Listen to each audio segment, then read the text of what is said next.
I say we, I've only been here 1 year, but the guy who did this, he's been out here for over 50 years.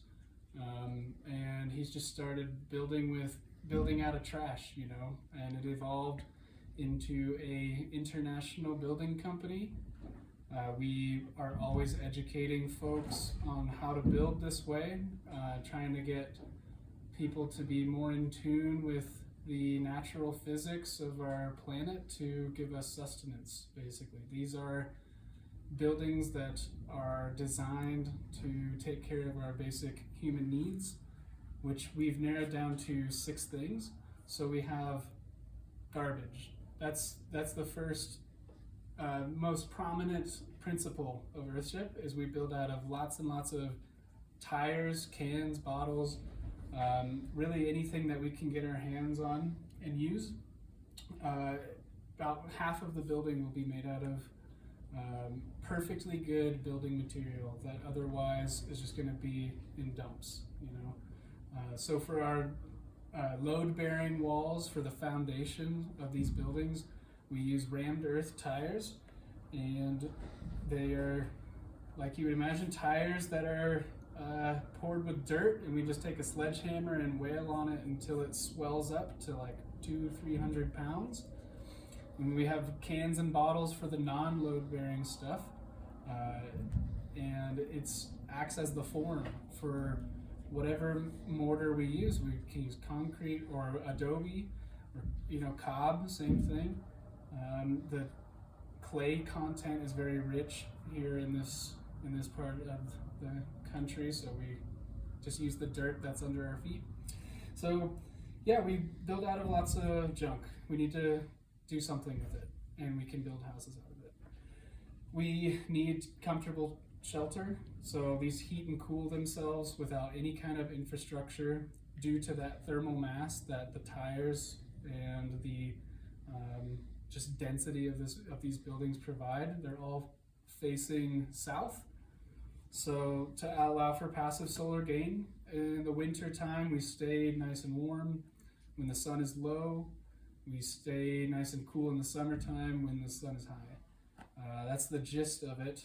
It'll stay about 70 degrees Fahrenheit year-round, depending on you opening and closing vents and cooling tubes. There's no numbers involved. It's just about being connected with your living space, being conscious of how your space feels, how you want it to feel, just interacting with the phenomena of our planet, with the sun, with the wind, with the rain. That's what gives us our sustenance. We just don't know how to harness it correctly, I guess you could say, but that's what we're trying to do here. That's the third thing. I mean, we need water, of course. We'll catch it from the roof, filter it. We're going to use every drop of water in 4 different ways. So this goes into another principle as sewage containment. We need something to do with our shit, right?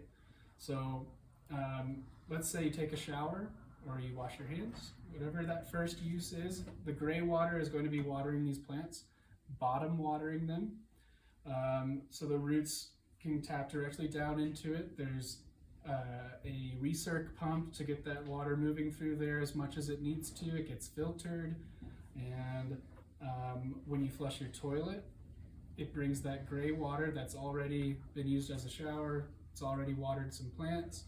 Now you're going to flush your toilet with it. After you create your black water, flush your toilet, goes into a septic tank, get anaerobically processed, and it'll, instead of a leach field, a drain field, which is just going to grow weeds, we're going to grow more food with it. Fruit trees, nut trees, whatever it is, or just landscaping. So that's its final destination is outside for that. All of these systems just basically work together in the home. We need food. That's another principle.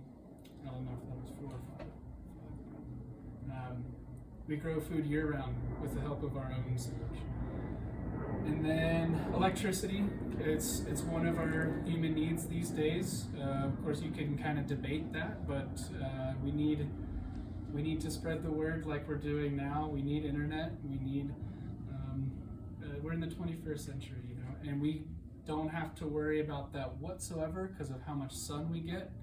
Solar panels are the way to go for us. We'll use wind energy, whatever makes sense for the area we're building in. So Earthship Biotecture has not only built hundreds of Earthships in New Mexico, but we've built in almost every state and about 40 different countries. We'll build homes for clients. We have a nonprofit. We'll build schools. We'll build community centers. We'll partner with other nonprofits, do disaster relief. We've been all over the globe, and we're just trying to teach people to take, sustenance into their own hands instead of going through all these corporate entities. Of course, utility bills and everything like that. It's just not worth it to try to rely on centralized systems. I think that's a no-brainer to most people, and this is an excellent way to do it. That's Earthship in a nutshell, really. Wow, Ricky, it's amazing, and it's also beautiful. Like all the surrounding with glass and plastic, it looks like vitrage, like and all these plants around you. How you can like sustain this symbiosis like between the plants and the housing? And I noticed like I think in almost every house it's some greens they're growing, they're providing oxygen and food as you said. Like is it hard to sustain this balance between I would say like the plastic and the plant? It's an interesting question. Well, I mean, to be honest, I don't know how those components work together and how they off balance. They having this amount of food production and just growth in general. It's not only food production. We'll do whatever makes sense for a healthy polyculture in a greenhouse, and it's just of course it's going to make your home feel better. You can breathe better. We're out here in the high desert and we have lush food forests in our home, and we've harvested papayas in November at 7,000 feet above sea level. Bananas and figs do excellent with gray water, for example. Those are in a lot of Earthships. And I mean, yeah, we're just trying to combat what all this junk is doing, of course. And when we put them in a home, I mean, what else are you gonna do with them? They're gonna end up wasting away somewhere. There's really good ways of recycling, but is it something that's sustainable? I think that's up for debate. But if it's perfectly good building material, why not? It's just if you want light coming in, pick out some Bombay Sapphire bottles and make a beautiful wall. If you want, if you don't care, then have cans. That light's not going to come through there, but you can have fun effects. It's not just aesthetic, though. Of course, you're doing something productive with our waste. That's the whole point. I'm trying to think about what else. Sorry, I don't know. I hope you can edit some stuff out. I'd say it's perfect. And speaking about ethics and how it appears to be, I mean, all this junk combined with with together, it looks beautiful. That's what aesthetics. That's what catch my attention actually when I was passing through. It was like out of this world. I mean, I never seen anything like that in real life. I mean, I've seen something in sci-fi movies, and who's in charge in this design? Because like, is it like functional design, or it made like to be because it's you use like the bottles? That's why it's like lumpy and circly. Because like we live more in like concrete boxes and squares. Like whichever you'll go, it's always concrete boxes like everywhere. And here's like circles, and this is like other perspective of evolution, I would say. And I really enjoy this design. Could you tell more like who in charge on that? Well, it really it all comes from Mike Reynolds at the top. I mean, he's the one designing these buildings. When it comes to the functionality of them, of course, and at least he almost went to art school. He's a phenomenal artist himself. We actually have one of our employees here. We call her the bottle whisperer because she does some amazing stuff. I think she's responsible for this amazing organically shaped concrete tree we have here. I'm pretty sure that was her. But I mean, going back to the whole living in boxes thing, it's not very suitable for well-being in general, you know? I mean, it's not conducive to flow, for energy. Nature doesn't do straight lines. It just doesn't do it. So I mean, it's both functional. It's both aesthetic. It has to do with the physics of the planet. You know, it's really the building is designed for those physics. But I mean, the funkiness of them, you know, you can go nuts. You can make it as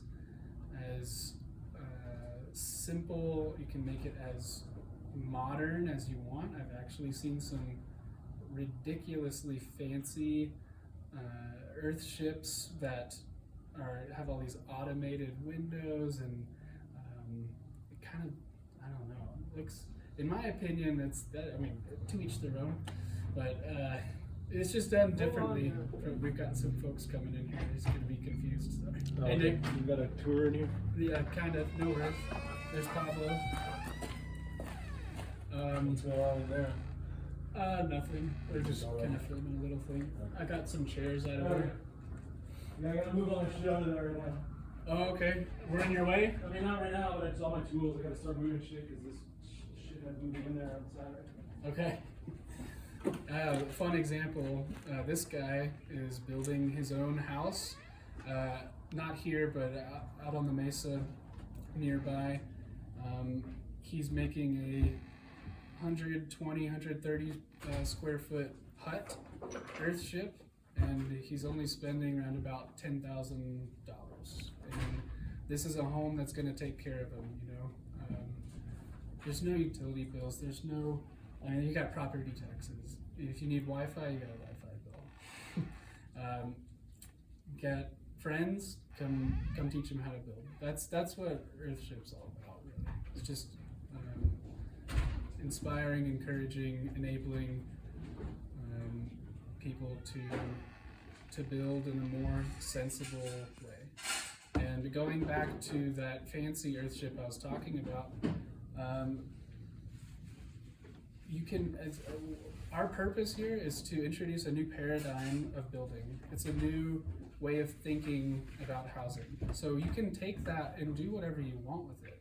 The point is that this works, and you can make it suit your needs as an individual. It doesn't matter.